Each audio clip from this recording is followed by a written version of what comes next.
HRN listeners. As we celebrate our 15th year, we are deepening our commitment to giving voice to the next generation of food systems storytellers, and we need your help. Our internship and fellowship programs help activate new possibilities for underrepresented and underestimated young people through experiential journalism, audio engineering, and production training. Through these unique programs, HRN helps food equity stewards build essential workforce readiness skills that expand their potential and foster economic mobility. Please consider supporting these critical programs. And with a minimum donation, you can be entered to win a dinner for two at an amazing restaurant in one of 8 cities and tickets to a concert at a great venue in one of those cities. We have incredible partners across the country who have donated, as they also share our passion for helping to educate the next generation of food systems storytellers. Check out heritageradionetwork.org/15 to donate and enter to win today. That's heritageradionetwork.org/15 to donate and enter to win today.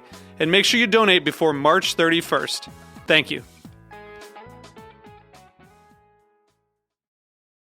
Hello and welcome to the Heritage Radio Network Farm Report. Today we've got a very special guest, Marty Hill from Twin Springs Farms in Lineborough, Maryland. Hey, Marty. Hey, how are you? I'm well, thanks. How are you? Doing great. So for all our listeners, Marty's a bison farmer, and why don't you tell us a little bit about the history of your land?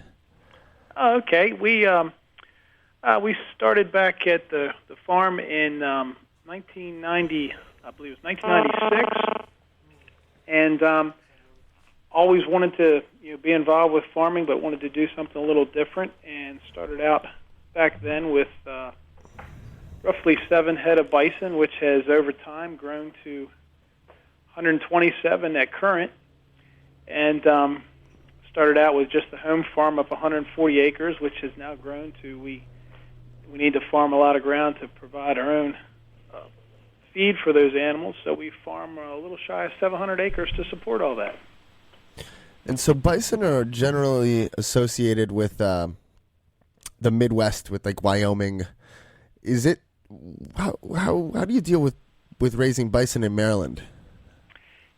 It's a little different than out west because our area is a lot smaller, a little more rolling. I guess the biggest difference is we have to do a lot more rotational grazing rather than just putting a herd out on a large piece of property, a large parcel.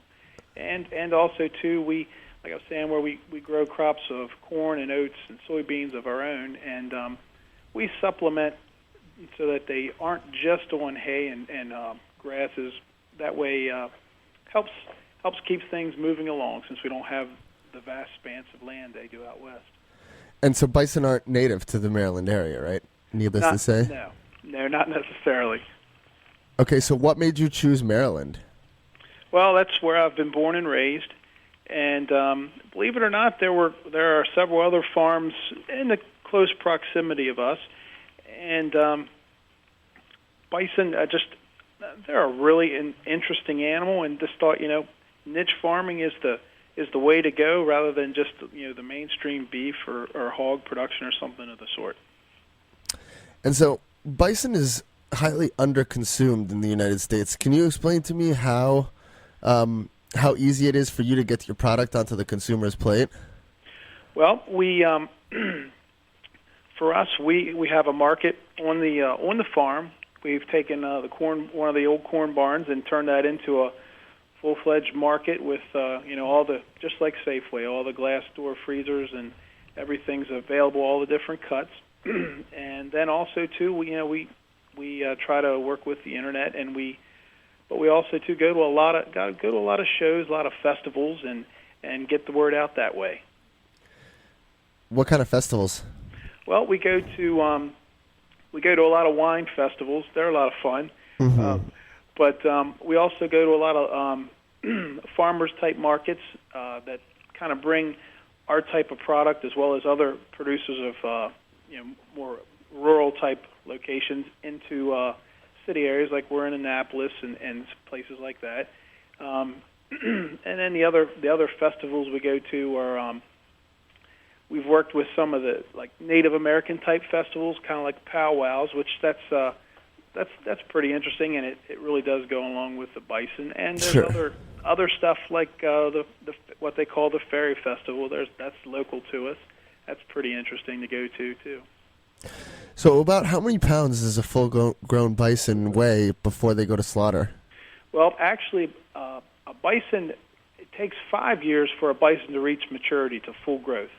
But you're able to butcher a bison right around 2 years, 2 years old. And our animals, when they go, live weight when they go to slaughter is right around anywhere from 1,300 to 1,700 pounds, just depending on the animal.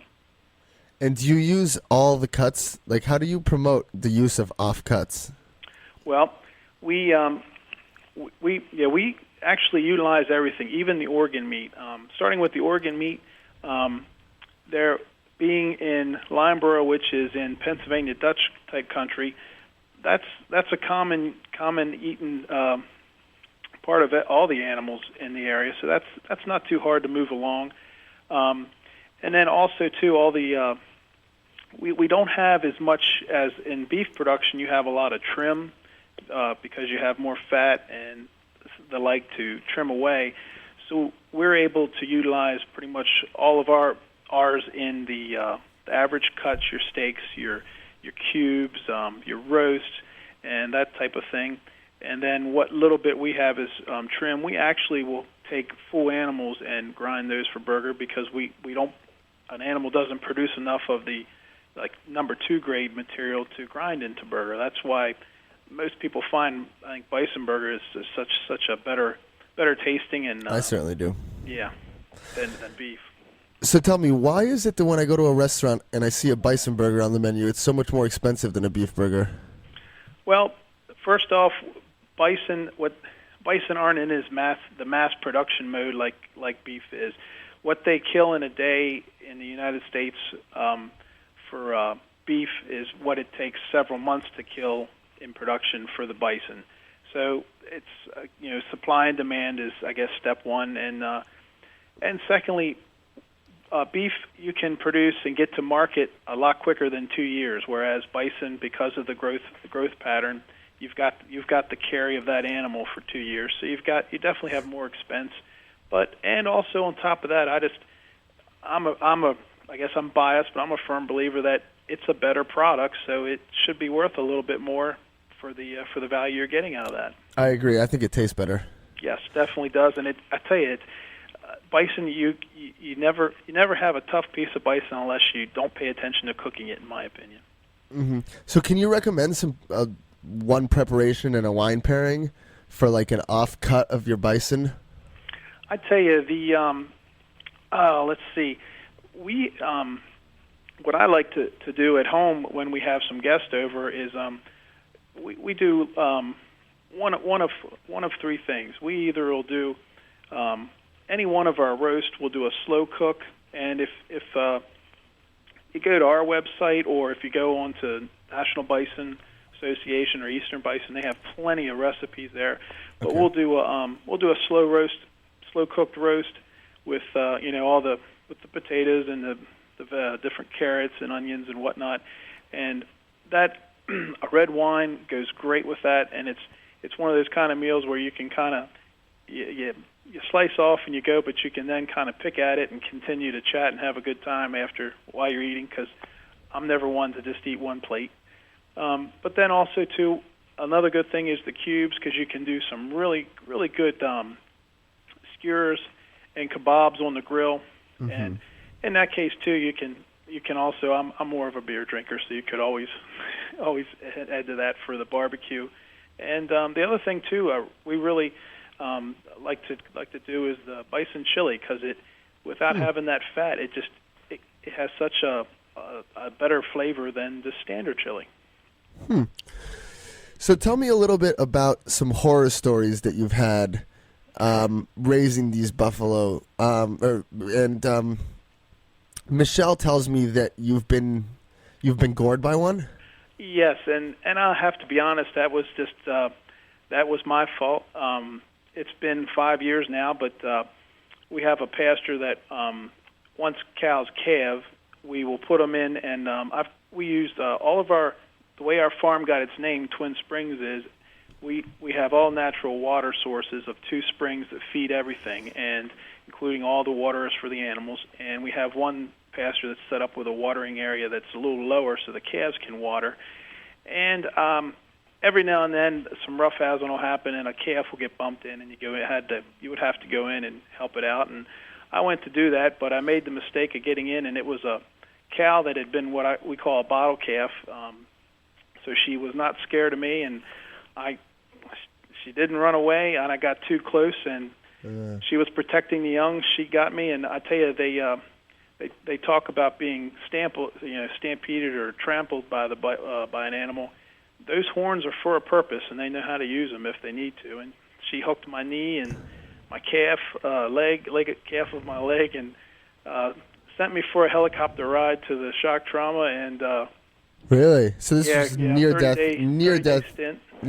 death run-in with one of your bison. Exactly, it definitely was. But and it didn't scare you off from farming them. I just know which side of the fence to stay on more often now. That's all. So, is it by nature an aggressive animal? Not necessarily. They're actually very easy to work. The biggest thing is taking your time.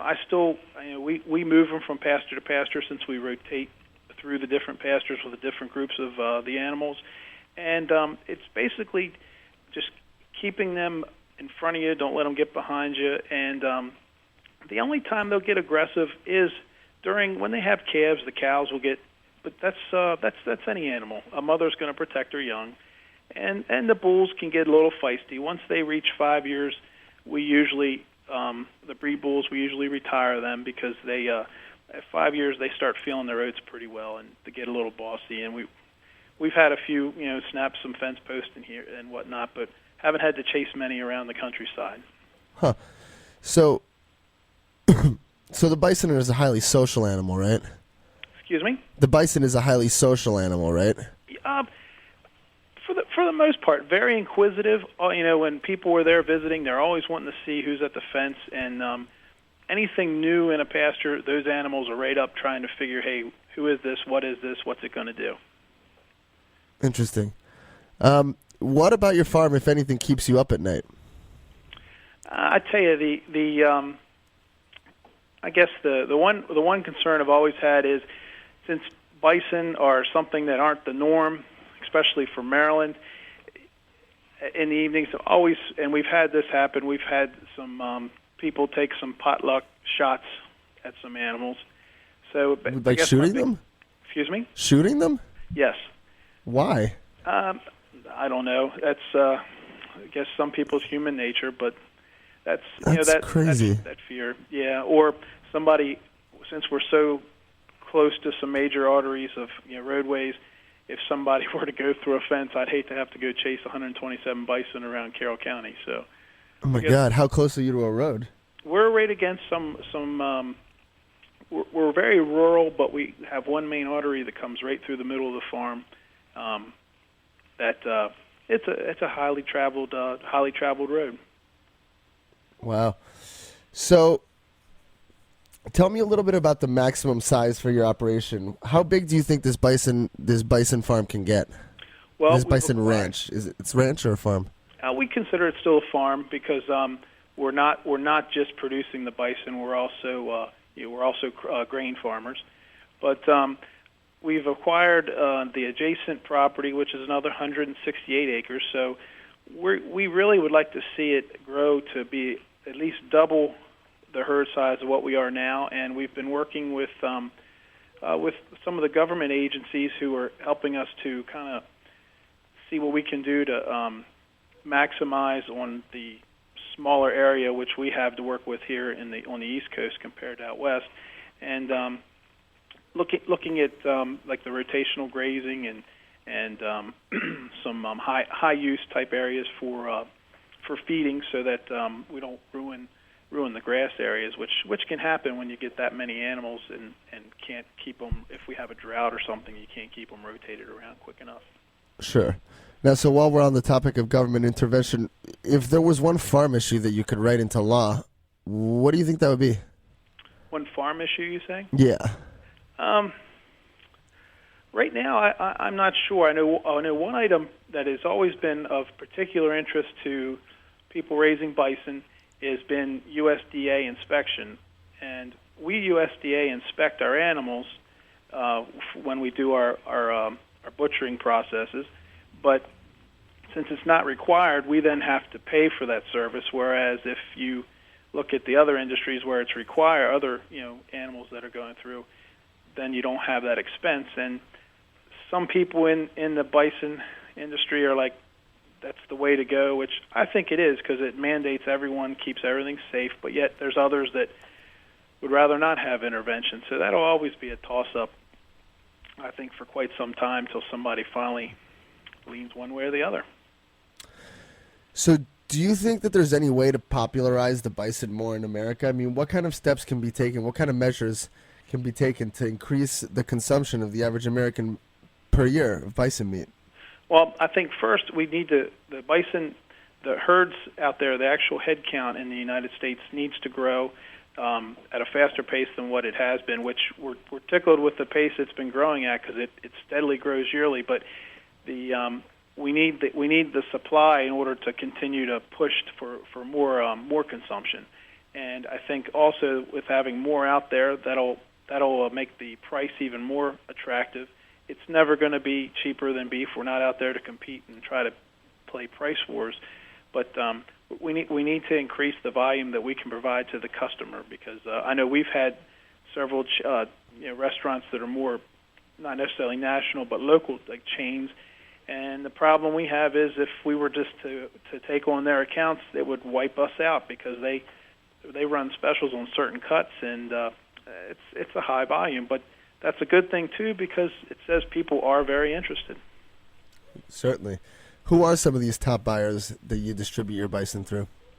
Well, right now we deal with a lot of the local restaurants, both I considered fine dining and some just local. We Maggie's restaurant in Westminster does a phenomenal business with the burgers, and Johansson's restaurant. One of our local little coffee houses here called the Dutch Corner Restaurant handles it. Salerno's in Eldersburg. And we have several in D.C. We actually take the different country clubs in the area, which has been pretty neat. And we're seeing a lot more, too, of the caterers coming to us so that they purchase, and whether they're catering for whatever event, whether it be a wedding or a political function in the Washington area, it kind of adds a little flair to put bison on the menu. Mm-hmm. It does. It's sort of like a rich man's burger. Exactly. Yeah. No, I think bison meat tastes terrific. How would you compare the taste profile of bison meat to beef meat? I tell you, they're very close. Bison has a little bit of a sweeter taste. I think the biggest thing is in comparing to beef is the texture. Bison is just it's such a much more naturally tender meat than beef.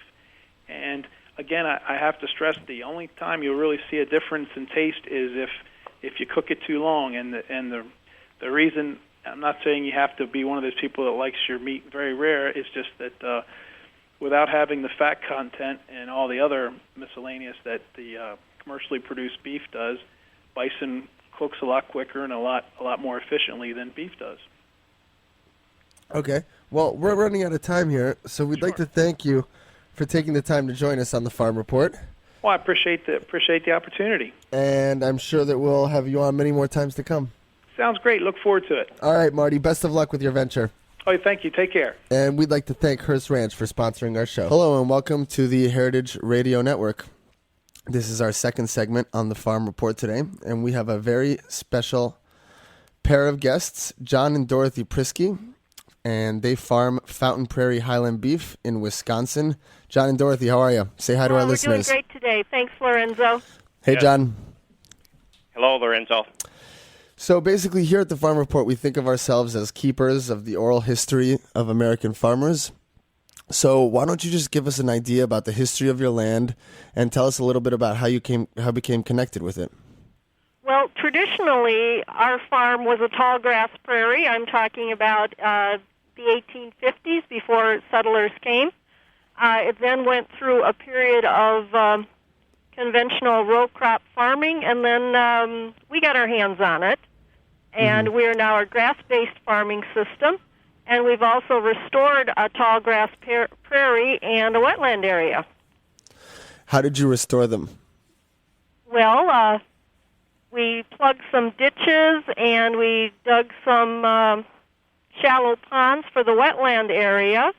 And for the tall grass prairie, it was an area that was planted in corn, but it never did real well there. And we planted 4 different prairie grasses, warm season grasses, and about 20 different kinds of forbs. This was so that the cattle could graze on them? Well, no, actually, this is all devoted to wildlife. Okay, so the cattle graze in a different area. They graze on about 180 acres of what's called cool season grasses. So you guys are something like a wildlife preserve and a farm/farm. Yeah, that's correct. The name of our farm is Fountain Prairie, and that's also the name of our township in our county. And the reason that Fountain Prairie got its name was because every section within the township had water, either a spring, a creek, or a pond, and it historically was a tall grass prairie. We're right at the lower edges of the glaciated part, the Wisconsin Glacier. Okay. We're within 30 miles of the end of the glacier, which then is referred to as the driftless area. And so in restoring the land to all grass and the warm season grass, the tall grass prairie, it symbolizes that sense of place. That Fountain Prairie is not only something you can come and visit and utilize all your senses, your taste, your smell, your sight, and we get a wonderful feeling of what it would have been like a long time ago before, say, industrial farming sort of started mining the land, and we're restoring it now, utilizing Highland cattle, similar to what might have been here years ago with the buffalo. So the only thing we remove from the land is the offsprings of the cattle, and the cattle just keep recycling the nutrients, and by having a grass-based farming system, it collects water like a sponge, and it builds the soil. We're not destroying it and taking it away and sending it to places that we don't know who's consuming a product, but we know who's consuming the offspring of our Highland beef cows. Gotcha. So do you feel like this sense of place, like this equivalent of what wine enthusiasts might refer to as terroir, do you think this comes? Absolutely. Do you think this comes through in the taste of the beef? Oh, definitely, yes. Explain to me how that happens. Well, the heritage Highland breed takes a long time to mature. We probably are at 30 months when we harvest the offsprings of the cows, what we call the steers, the castrated males, and they are allowed to mature similar to a grape, say, in a certain region. Sure. And then we finish them so that when they're ready to go, just like that grape, to make a good wine, that we cannot harvest them until that certain time. And then once we harvest the beef and butcher it, and it's hanging, we age it then for 21 days. So not only do we have the flavor of a mature, physiologically mature animal, but then we have the aging process that works naturally, where it breaks down the tissue and starts to tenderize the beef, and then as the moisture leaves it, it intensifies the flavor of that beef. And the Scottish Highland beef is known for its inner muscle marbling, because we have the cattle with the long, shaggy hair, two layers of hair, and a huge set of horns, which is why they didn't fit the industrial model, and they're slower growing, which turns out to be the finest tasting beef you can find, because it's just a true beef flavor. And putting them back on the land and restoring the land with grass, it just is a perfect combination for us. So is the rough weather that the Highland cattle evolved in and produced their coats as a result of any similar to the climate in your area? Well, in certain Does it get parts as of the year, does it get as rough as seems it that way. John mentioned the double layer of hair, so they're quite comfortable when it's very cold outside. Mm-hmm. So they're more comfortable in January than they are in August, shall we say. Okay. And how does the fact that you're grass feeding them impact the taste? What kind of taste profiles do these cattle have, and what distinguishes them from other breeds in terms of taste? I think a lot of the responses we get from people is they've never tasted beef that tasted so much like beef. It's just a very good, intense beef flavor. It's not and that comes from grass feeding. Yes. Okay. It's not a rangy flavor. It's just a real good beef flavor. Maybe Dorothy has a better opinion of it. She does most of the cooking around here. Dorothy, what do you think? What kind of taste profiles do the Highlands have that other cows don't, or that other cattle don't? Well, another term used to describe it is buttery flavor, beefy, buttery flavor. It's very rich tasting meat. Okay. Now, I read on your site that Highland cattle are light grazers. What exactly does light grazing mean, and what does it mean for the land they graze on? You said that they sort of act as a natural land preserver. Explain to me a little bit about how that process works. Well, the Highland cattle have a tougher tongue and a tougher throat. They tend to be more of a browser than a true grazer. So if there's any brush that needs to be cleared up, these guys will tackle the brush and they'll knock it down. They'll rake it with their horns and eat the leaves and the tender parts. And they'll go after some of the vegetation that invasives that we have, like wild parsnips right now that are becoming more and more a problem. They just go right to town and eat it right up. They are really good at restoration with the land, and there's been a study done here in Wisconsin on restoring oak savannas utilizing Highland beef because of that browsing aspect. I see. So they sort of act in the same way as a fish would clean the sides of a tank. A certain species of fish cleans the sides of a tank. The Highland cattle clean the land that they're using. Well, that's true, especially in the rougher, brushier parts of the farm and the lower riparian areas. When it's drier, we can get them down into the brush there. But I think the most important thing is that we do use managed intensive grazing, so they're being switched from paddock to paddock, so that they always have new, fresh grass in front of them. It disperses the manure, so they're fertilizing as they go. And how do they deal with pests? Do they help keep pests down? Yeah, the long hair protects their eyes from flies, and it helps them from frost in the winter. Yeah. Okay. And so tell me, are you promoting? One of the things we believe in here at Heritage is using the whole animal. Are you promoting the offcuts, and can you suggest some preparations, and how much use have you found for offcuts? Are you pretty much getting rid of the whole animal? Yes, we are getting rid of the whole animal.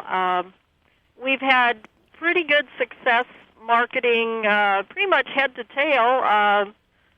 We market to a large number of restaurants who aren't afraid to use some of those offcuts, and even our customers at the farmers market have been buying them more frequently. It's an education process, and we do offer suggestions for cooking some things like the hanger steak or the tri-tip or the oxtail or tongue, for example. What's your favorite offcut, Dorothy? My favorite offcut... Dorothy, don't tell them, or then it'll become so popular we won't have any beef. No, I have to tell them, John. It's the cheeks. The cheeks? And how do you prepare those? I do a really slow braise with some herbs and, a little bit of red wine. Never hurts. Okay. And what do you think is the 5 and 10 year plan of 5 to 10 year plan for your farm? I'm going to let John answer that one.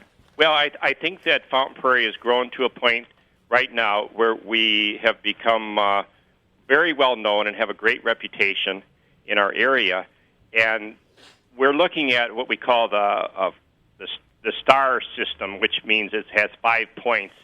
It means all we want to do is get better at improving our soil, because then we can improve the grass that's on the soil, which will help us improve the taste of the improve the nutrients that are going into the beef, and that'll improve the herd health, and that'll also working with the genetics within the breed. So that's kind of our through selective breeding.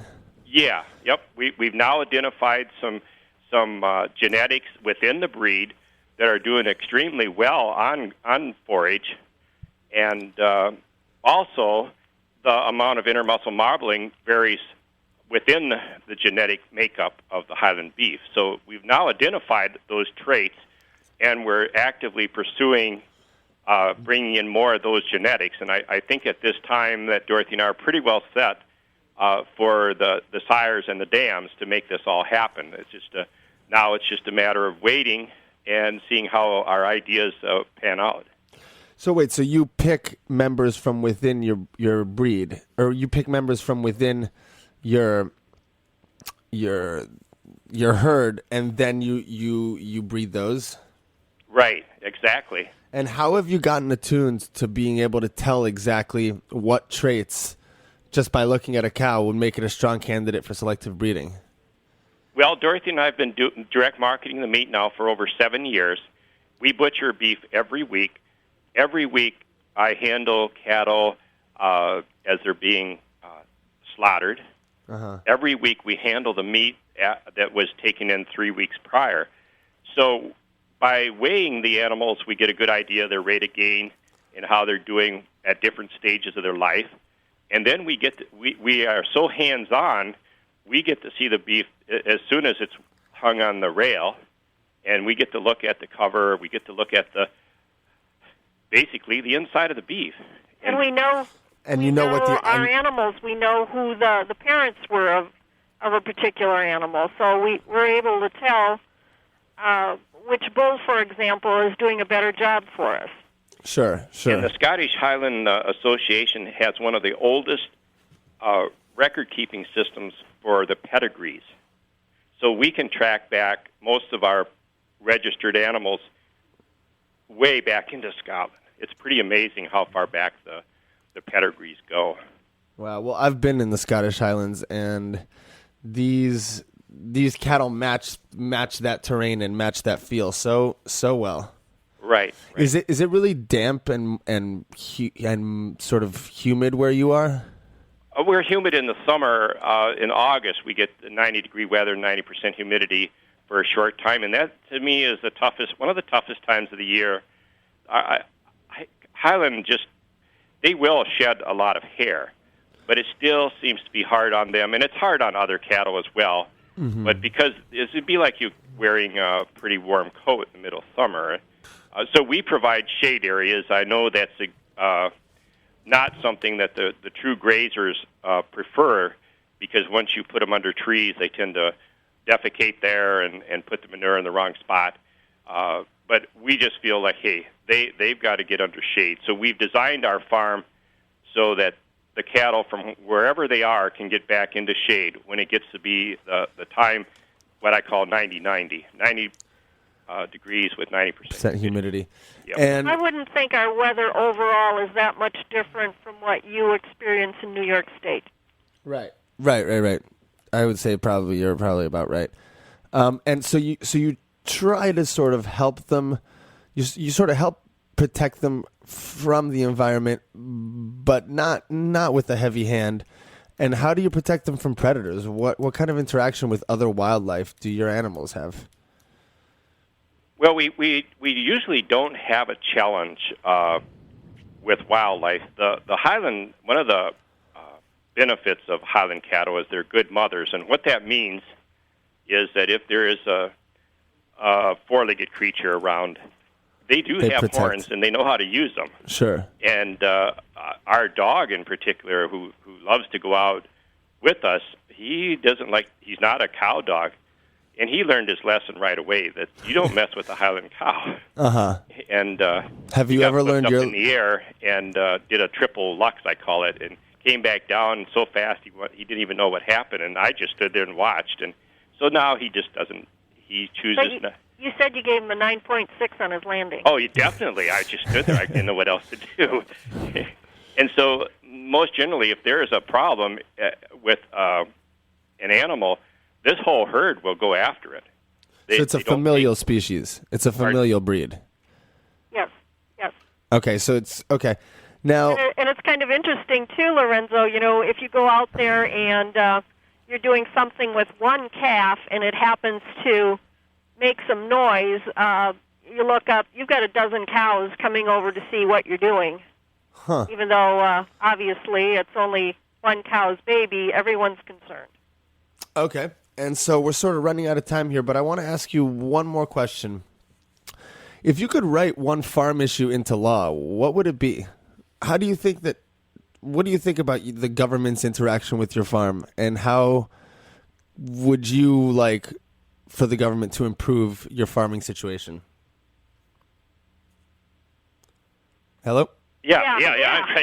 Hey, initially, my first gut reaction to that question is that what we're seeing here in the Madison region of Wisconsin is that development is taking over farmland, and maybe it's slowed down a little bit with the current economic conditions, but farmland is becoming very, very expensive and very, very scarce.